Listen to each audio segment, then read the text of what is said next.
Discussion on invest in breast feeding, invest in future.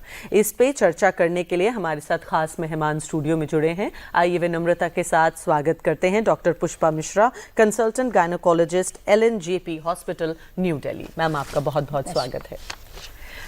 Ma'am, एक हमारा जो अभी सप्ताह चल रहा है, ब्रेस्ट फीडिंग के ऊपर चर्चा हो रही है, बातें हो रही हैं। इस बार की जो थीम है वो है prioritize breast feeding, create sustainable support system.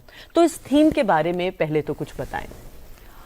तो इस थीम के बारे में बताने से पहले मैं आपको बता दूं कि ब्रेस्ट फीडिंग की चर्चा तो हर तरफ रहती है, और क्योंकि हम लोग ऑब्स्टेट्रिशियन हैं तो हम लोग सुबह दोपहर शाम इसके साथ डील करते हैं। तो यूनिसेफ एंड WHO ने हमें 10 स्टेप्स बताया हुआ है सस्टेनेबल ब्रेस्ट फीडिंग के लिए। ठीक है। तो अभी आपने एक फ्रेज का यूज़ किया कि invest in breast feeding, invest in future. तो सबसे पहले हम इसके बारे में 2-4 लाइनें बताना चाहते हैं। इमेजिन कि कोई बच्चे को आप जैसे ही पैदा होता है माँ के साथ उसके ब्रेस्ट पे लगा देते हो और पहली बार उसकी फीडिंग 1 घंटे के अंदर अंदर कर देते हो। ठीक है। तो ये कितना बड़ा इन्वेस्टमेंट है। इन्वेस्टमेंट से हम क्या समझते हैं कि कोई पैसा हमने कहीं डाला, वो पैसा कुछ दिनों के बाद उसको हमें बहुत बड़ा रिटर्न आने लग गया। तो इस 1 घंटे के अंदर जब आपने बच्चे को दूध दे दिया तो उस बच्चे को आपने बहुत से रोगों से दूर कर दिया। तो माँ बाप को बाद में वो पैसे खर्च नहीं करने पड़े उसकी बीमारी पे।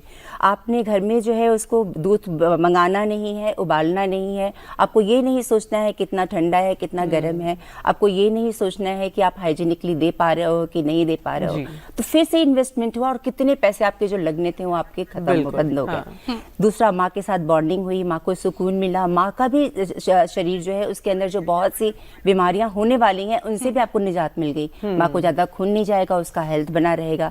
उस हेल्थ बने रहने से बच्चे का दूध की क्वालिटी और अच्छी हो जाएगी। माँ को भी बहुत सी बीमारियां जो आगे जाके होने वाली हैं, ब्लड प्रेशर, डायबिटीज एंड थोड़े से कुछ कैंसर्स हैं हमारे ओवरी के, ब्रेस्ट के, उनके होने को का चांस कम हो जाता है। अगेन कितना फायदा हो गया, और इन्वेस्टमेंट जो थोड़ा सा हमने किया शुरुआती दौर में उसका कितना रिटर्न आ गया। तो ये हमारा कितना बड़ा रिटर्न है इन्वेस्ट करने का ब्रेस्ट फीडिंग में। तो this is what I want to से।